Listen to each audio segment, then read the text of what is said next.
take one or two questions down, please. Good afternoon, everyone. My name is Olivia Duncan. I'm the Assistant Special Agent in charge here in FBI New Orleans. Thank you for being here today and for your patience. First, I want to acknowledge the victims of today's horrific attack. The FBI and our partners are working diligently to investigate and find answers on behalf of the victims, the citizens and residents of Louisiana, and everyone visiting the city. I'm going to provide you some facts and information about what we do know.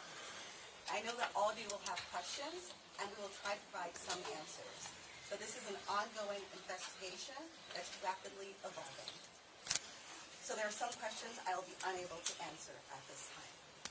The FBI is the lead investigative agency, and we're investigating this as an attack of terrorism along with our partners. Today at approximately 3:15 a.m. Central Standard Time, an individual drove a pickup truck into a crowd on Bourbon Street in New Orleans, killing at least 10 individuals and injuring dozens more. After hitting the crowd, he exited the vehicle and fired upon local law enforcement.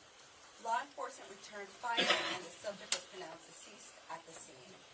2 law enforcement officers were injured and transported to local hospitals. The subject has been identified as 42-year-old Samsoud Dim Jabbar, a U.S.-born citizen from Texas. He was driving a Ford pickup truck, which appears to be rented, and we are working to confirm how the subject came in possession of this vehicle.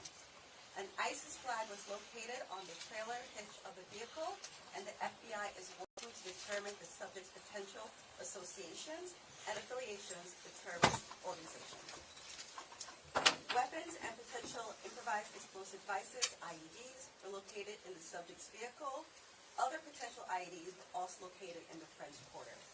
As of now, 2 IEDs have been found and rendered safe.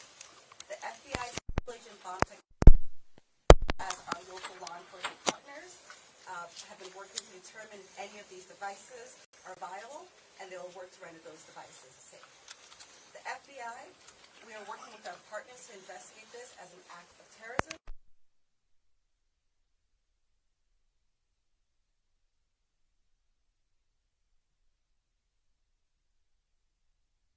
I believe that Jabbar was solely responsible. We are aggressively running down every lead, including those of his known associates. That's why we need the public's help. We are asking if anybody has any interactions with Samsoud Dim Jabbar in the last 72 hours. Asking the public's help. We're asking anyone who has information, video, or pictures to provide it to the FBI. We have set up a digital tip line as well as our 1-800 number, 1-800-CALL-FBI. Please provide us with any information that can assist us in this investigation. Once again, thank you for your patience and assistance. For an updated statement or information, please check the FBI's website and our social media accounts. I will now turn over to Mayor Cantrell. Thank you. Thank you very much.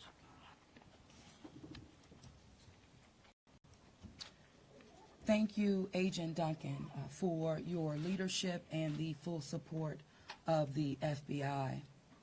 First and foremost, I want to express my deepest condolences to the families and loved ones that were impacted by this tragedy on Bourbon Street and in the heart of the city of New Orleans. And I know that the entire New Orleans City Council grieves along right with me, no doubt about that, and our people and our families.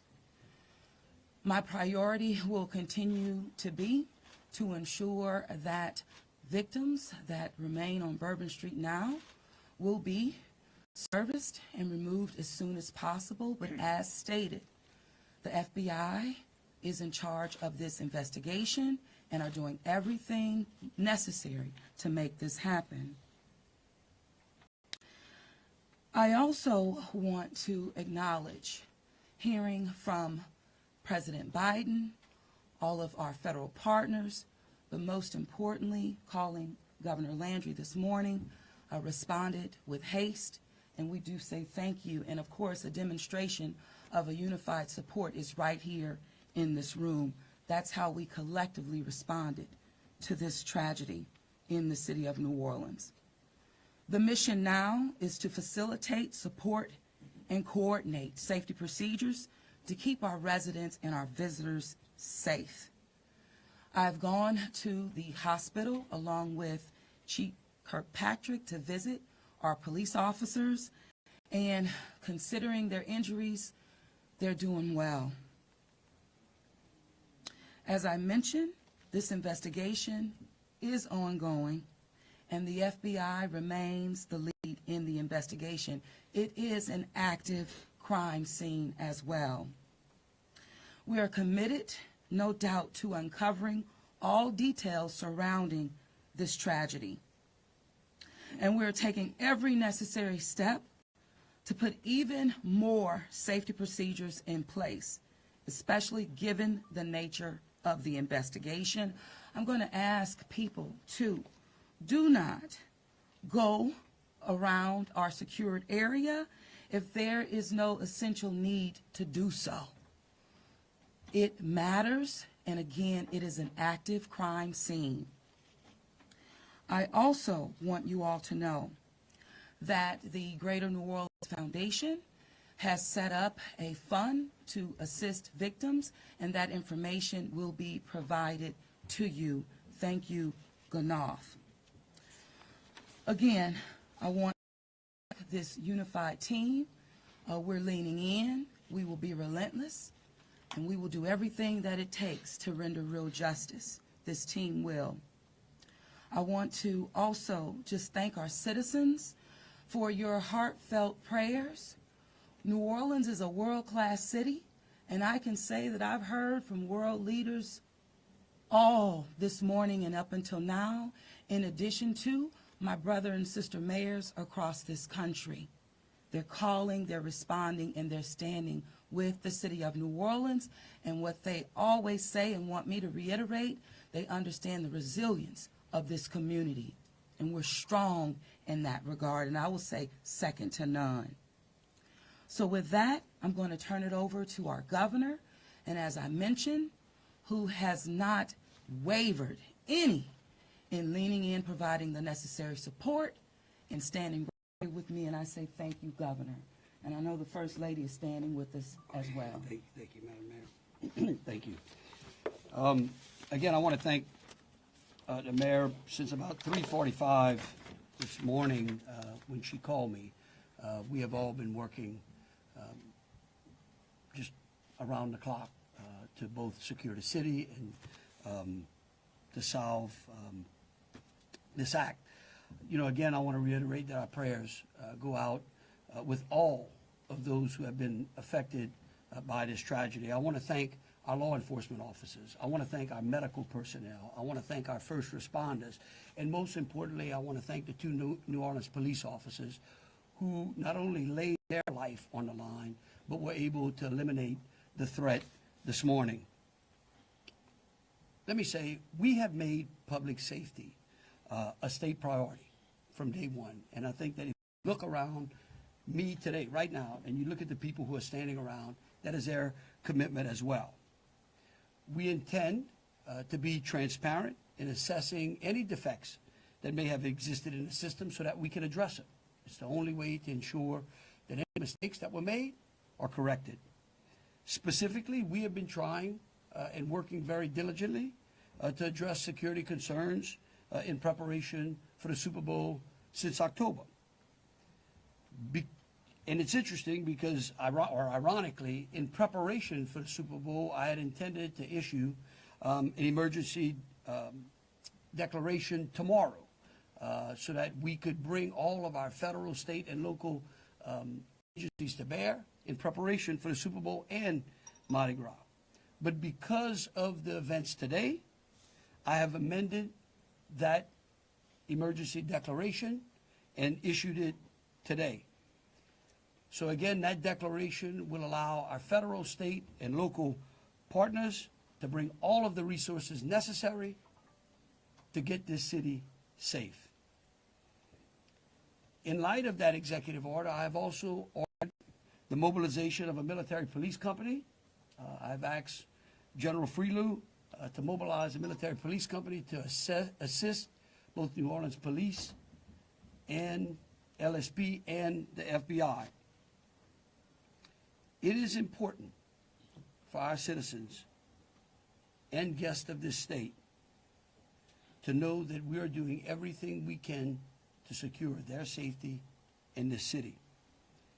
We want to make it clear, the Superdome and the surrounding area is safe. But I've always said that the safety of this entire city is something that is always paramount to me. With that, I would like to turn it over to Jeff with the Super Bowl. Jeff Duncan.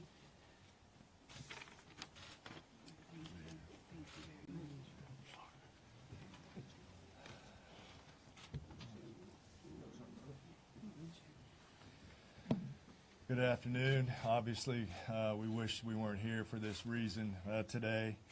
The Sugar Bowl Committee has a 90-year history of being a good corporate citizen for the city of New Orleans, and that's why this tragedy hurts us as much as anybody right now. So our condolences, thoughts, and prayers go out to the victims and their families as we all work through this.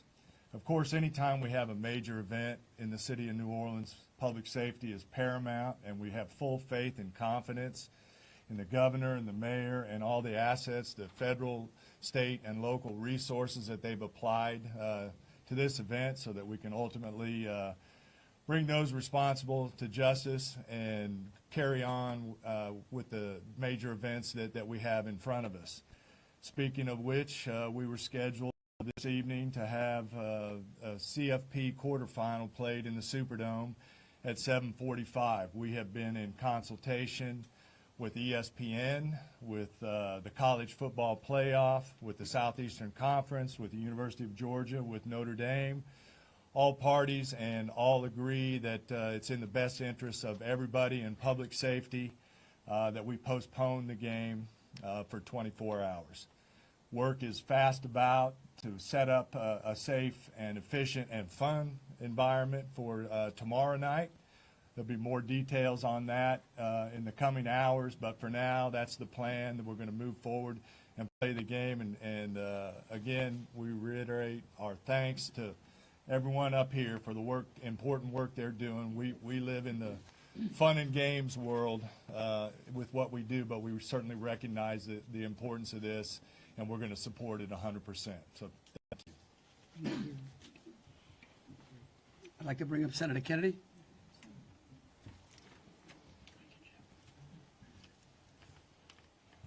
I wish I understood better why bad things happen to good people. If I make it to heaven, I'm going to ask. For those people who don't believe in objective evil, all you have to do is look at what happened in our city early this morning. I am, if this doesn't trigger the gag reflex of every American, every fair-minded American, I'll be very surprised. I'm here because these are my people.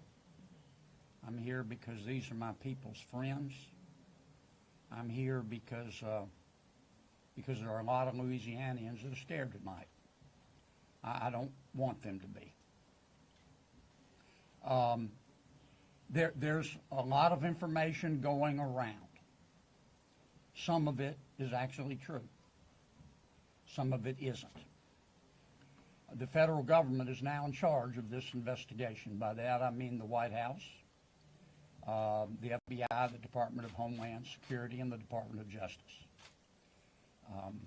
I have not talked to the FBI. Maybe they've talked to my staff. I don't know. I did talk to the Secretary of Homeland Security a little while ago. And I told him that with all the respect I could muster, that we expect to put the full force and resources of the federal government behind this investigation. Our state troopers, our local police departments, our sheriffs, we've got many sheriffs here today, have been terrific so far federal government is cooperating with them. I hope that will continue. Here's what I want to ask from the federal government. Catch these people. Catch these people. And then tell the American people the truth. Now, I don't want you to tell us yet anything that's going to interfere with your investigation. And there are things that I've been told that I think are true that I'm not sharing with you today because it could interfere with their investigation. But after we get to the bottom of this, they need to tell the American people the truth, and the people in New Orleans the truth, and the people of America the truth. I think the mayor and the governor are very wise to postpone this ball game for 24 hours. There's just too much stuff we don't know, and it's just not worth it.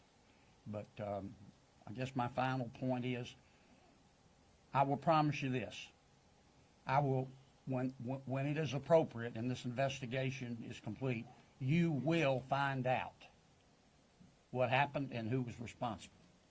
Or I will raise fresh hell.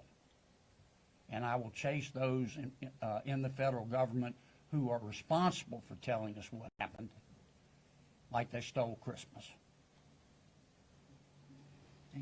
Thank you, Senator Kennedy. Congressman Carter, I think.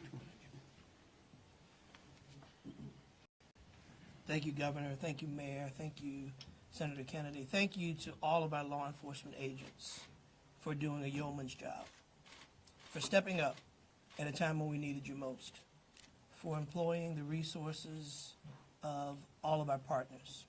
This is all hands on deck, from the White House all the way down. I've been in communication with the White House since early this morning. Secretary Mayorkas, leaders in all of our federal, local, and state agencies. The President has made it very clear that he intends to bring every resource to bear to not only tell the truth, but to provide the resources to bring these cowards to justice. I want to personally thank the men and women in uniform who put their lives on the line to protect our citizens and our visitors. To our mayor and our governor for acting expeditiously and bringing us all together. To our sheriffs from the surrounding areas who have been Johnny on the spot, recognizing that if it happens in New Orleans, it can happen anywhere. We don't have the luxury of being myopic. In this community, we work together. We don't point fingers. We don't blame. We go after the bad guys. Let it be clear that the full faith and credit of the United States and every agency therein is on the ground, working. And for those who may have played a role in this horrific act of cowardice, we will find you. We will bring you to justice. New Orleans is a place that heralds its ability to protect its citizens, that heralds its ability to manage major events, Super Bowl, Sugar Bowls, Mardi Gras, Jazz Fest, Essence Festival. You name it, no one does it better than law enforcement in New Orleans and in the surrounding area. Kudos to those two officers who've been wounded. Our hearts go out to those who lost loved ones. Our hearts go out to those who are wounded and on the mend in the hospital. Citizens, now is the time to stay calm, to be vigilant. This is not a time to come out to sightsee. Listen to your federal, local, state officials. Be vigilant. If you saw something, say something. If you know something, tell someone. There are tip lines, there's information available. Please, all hands on deck. Rest assured that the decision that was made to postpone the game was not done lightly. It was done with one single thing in mind: public safety.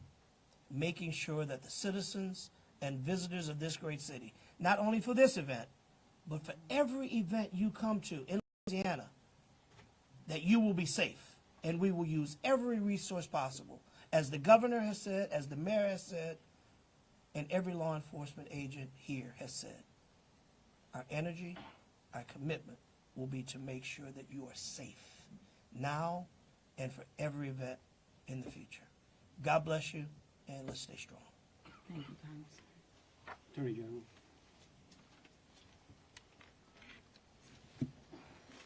I first want to extend my sincerest condolences to the families of the victims. Parents got a phone call last night, early this morning, that no parent ever wants to receive. And as a parent of children who come to New Orleans and spend time here, I know that that is just something that, you know, we hold our breath sometimes till they're home safe, and some people did not come home safe. And we also have some people who are fighting for their lives right now in the hospital. So I'd ask everyone to pray for them. They need our support and they need our prayers. This was a heinous act, a heinous, cowardly act, and we will find them and we will bring them to justice.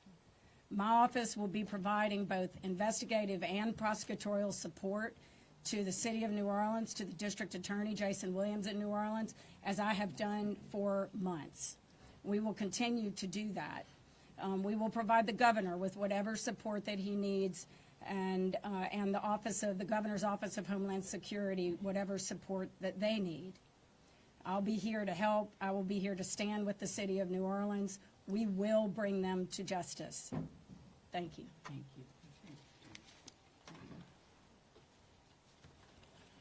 Thank you, Governor. Thank you, Governor and Mayor. For those who do not know me, my name is Ann Kirkpatrick. I'm the Chief of Police of New Orleans. My official title is Superintendent, but my role is as Chief of Police.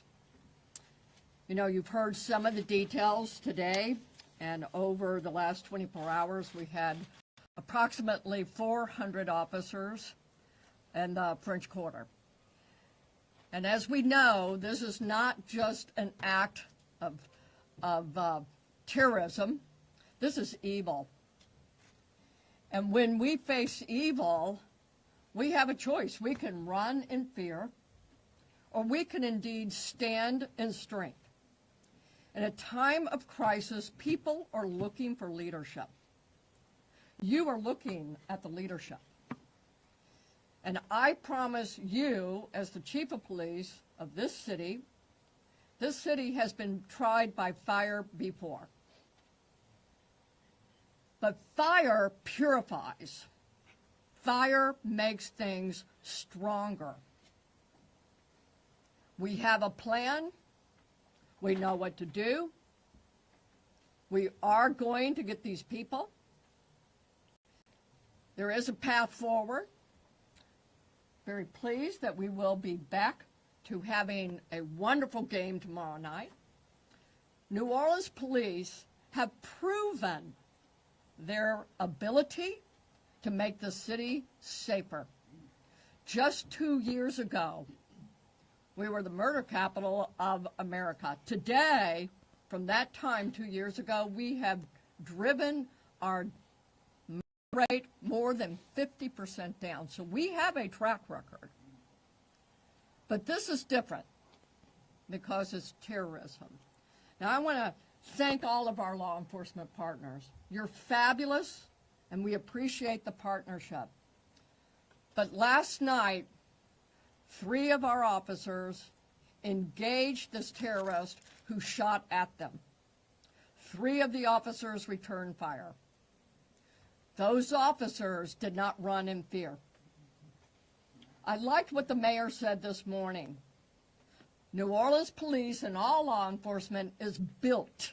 We are built for dealing with evil, with things that would cause others to be in fear, but instead our officers, and last night NOPD particular, stood strong. They did not run. They did kill the terrorist. We have 2 officers indeed who received gunfire. They will be okay. We have personally gone to see them. But this is leadership for you. And I promise, as the Chief of Police of this fantastic city, that I will be strong and firm and fearless. Thank you. Thank you. In wrapping it up, I want to just close with a couple of things. I want to thank Senator Kennedy and Congressman Carter. I want to thank again all of our law enforcement officers out there. I want the families of the victims to know that I will be issuing an executive order that tomorrow, when Notre Dame plays Georgia, every flag of every state building in this state is going to be at half-mast. In remembrance of them, but remembering something else. That fear in this state is a liar. And these folks right here are going to make sure that justice is served. And for the citizens out there that were saying, well, man, do I really want to go to the Sugar Bowl tomorrow? I tell you one thing, your governor's going to be there. That is proof, believe you me, that that facility in this city is safer today than it was yesterday. And as we come to additional events in this city, I know in speaking with Senator Kennedy and Congressman Carter, and FBI acting director, and the incoming administration, that they are going to ensure that this city has the resources necessary to protect our citizens and our guests. And so with that, we'll take some questions. All right, if you could, we'll start over here with CBS. Katie, we'll work our way across the room. If I miss you, just give me a holler. I may not see you. Go ahead, Katie. Thank you, sir. Katie Weiss with CBS News. I mean, I think this has been a really tough day for a lot of people, but at this point, we're hearing that the death toll, according to some FBI sources, has gone up to 15. Is this true? Who wants to answer? I can speak to it, because unless you have a final number. We do not have a final number. We know that we have confirmed 10, but we did have people who had been transported who were in critical condition. And so I do not know that, but I can confirm 10. And one quick follow-up question, if I may.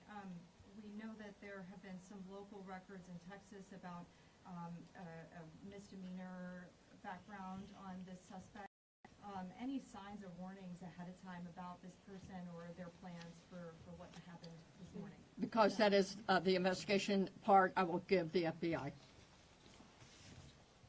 At this time, we cannot go into details about the subject's history. What I can tell you, the person was an Army veteran. We believe he was honorary discharged, but we're working through this process, figuring out all this information. The goal with the FBI is providing you with the most accurate and complete information. So once that information is confirmed, we'll make sure we push that out. Thank you. Ariel.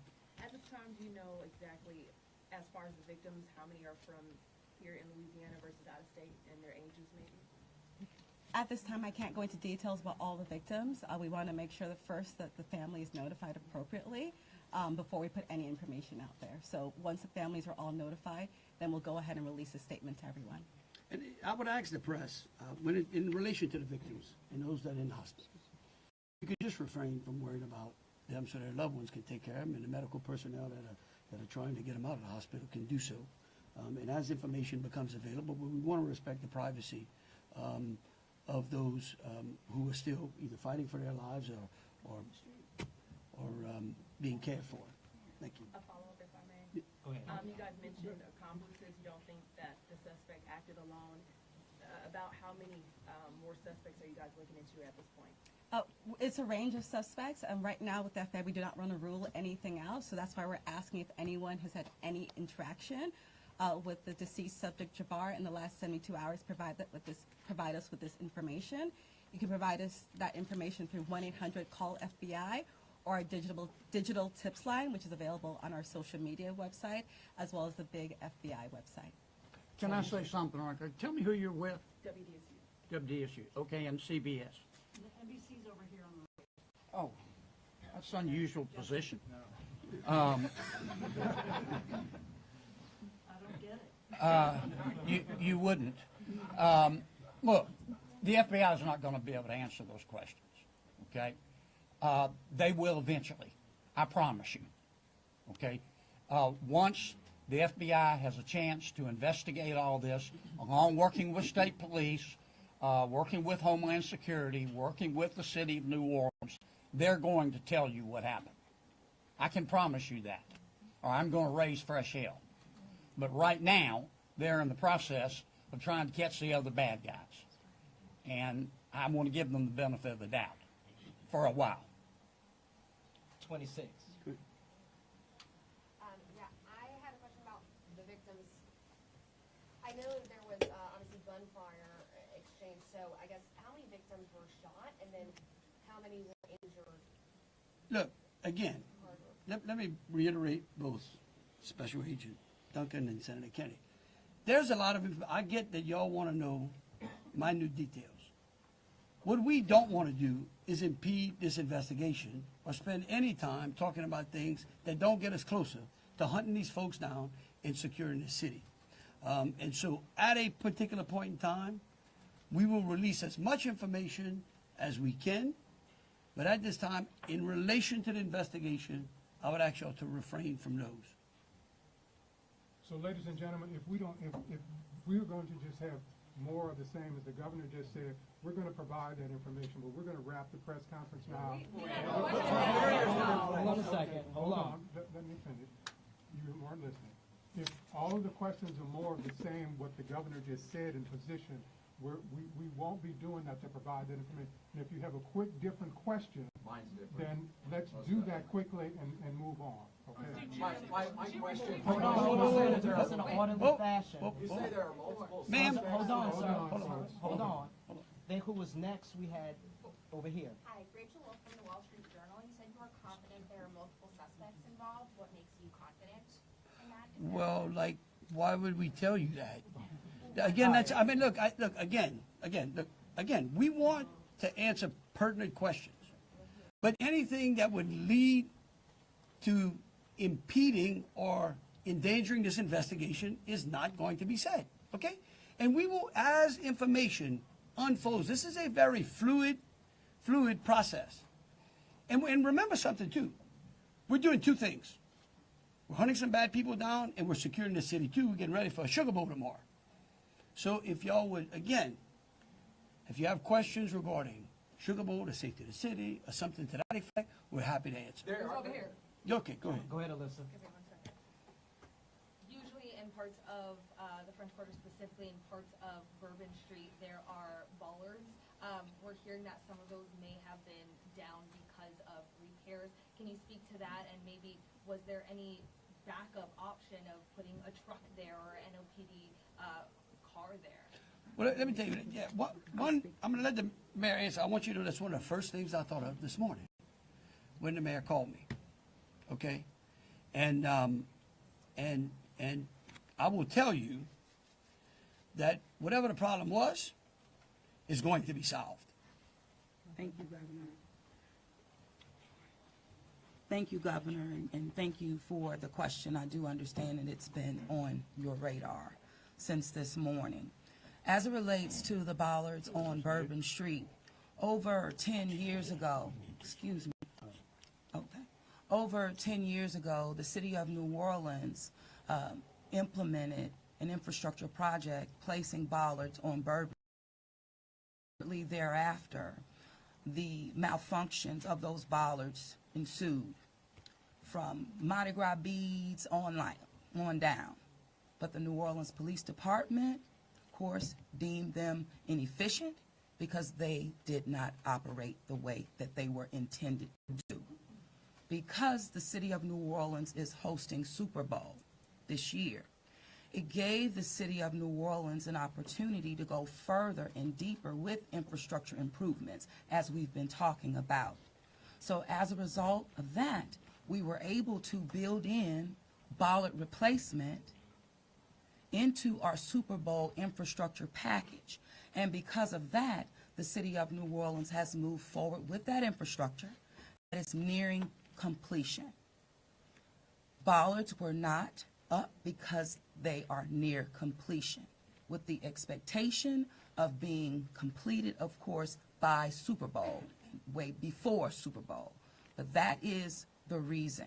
Now, the New Orleans Police Department and Chief, you can speak to the deployment to respond to our needs and existing conditions. All right, so we have been aware of the bollard situation for a long time, and we did indeed harden those target areas where the bollards are. We have patrol cars out there as a hard target, as well as with barriers. Now, I want to share with y'all, if you did not know, that this particular terrorist drove around onto the sidewalk and got around the hard target, where he did have a car there, we had barriers there, we had officers there, and they still got around. Now, the wedges that you see out there as well, we knew that that had malfunction problems. And I want you to understand, and it got stuck. There is no way that ambulance could get in or out, people couldn't get in and out, so we knew that these were malfunction. So we did indeed have a plan, but the terrorist defeated it.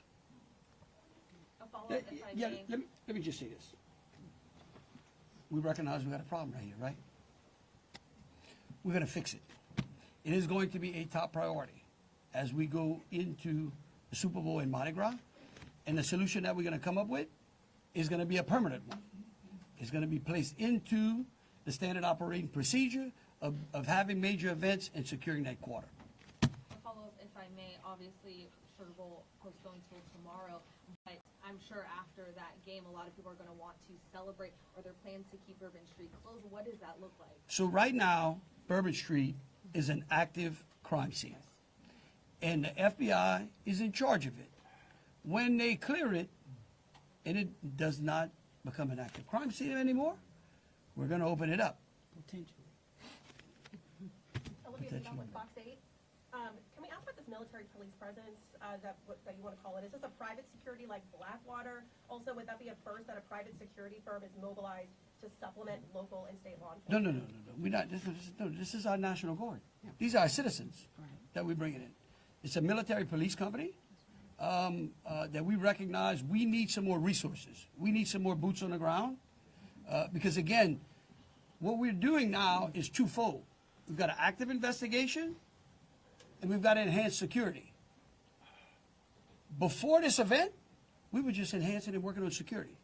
So we brought some additional resources. Jesse Kirsch with NBC News. Thank you for holding the press briefing. I just want to clarify something first.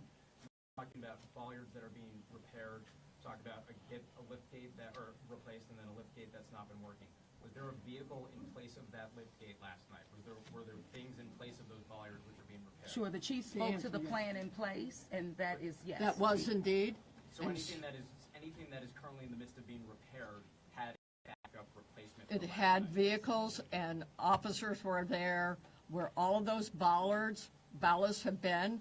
We had that. We knew. So we did have it. And like I said, in this particular case, terrorists just went all the way around up onto the sidewalk. And for the lift gate, what about for the lift gate? Was there a vehicle like backing in and out to block that lift gate area, or was that just down and open? That's what we've heard from witnesses. Chief, Captain. The reason I'm calling the captain, he's the captain over that district, and that is a question I'm going to let him address for you. Good evening, everybody. I'm Captain LeJean Roberts of the 8th District. Yes, we did have strategically placed right in front of the wedge, preventing access onto the roadway.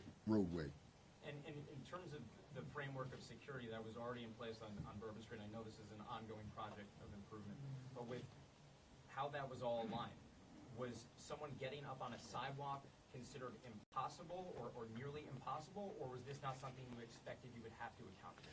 If, of course, it wasn't something we expected to account for. The bollards they're actually wedges. They're strategically placed 5 locations throughout the French Quarter on the roadway.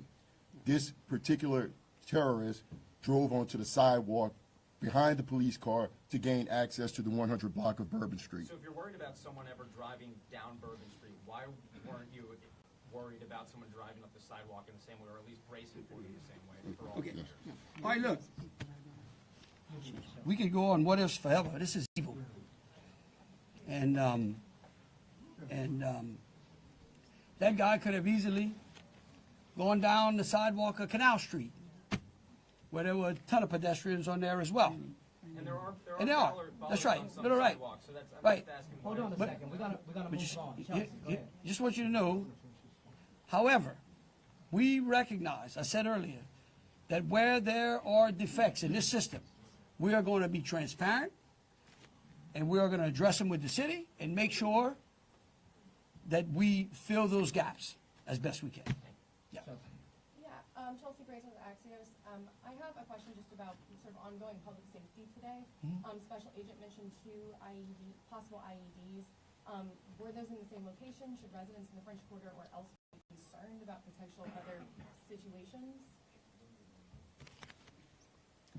The two IEDs, they were in different locations, and what we've done in conjunction with our local and state partners, we've gone through and done a sweep to identify anything that we thought was suspicious, and we have not. However, as I said before, if the public sees something, please reach out to us. That way we can go through and verify that we did not miss anything. But we conducted initial sweeps, I think, starting shortly after our initial Yes, I'm going to thank you, press conference. Agent. I do want to share that we have a plan, and we have been implementing that plan. One of those plans is that we have swept all of these areas. The word swept means we have put officers out there as a grid, walking down the streets, every street in the French Quarter, looking for suspicious packages, bags, ice chests, you name it. And they have been walking it as a grid.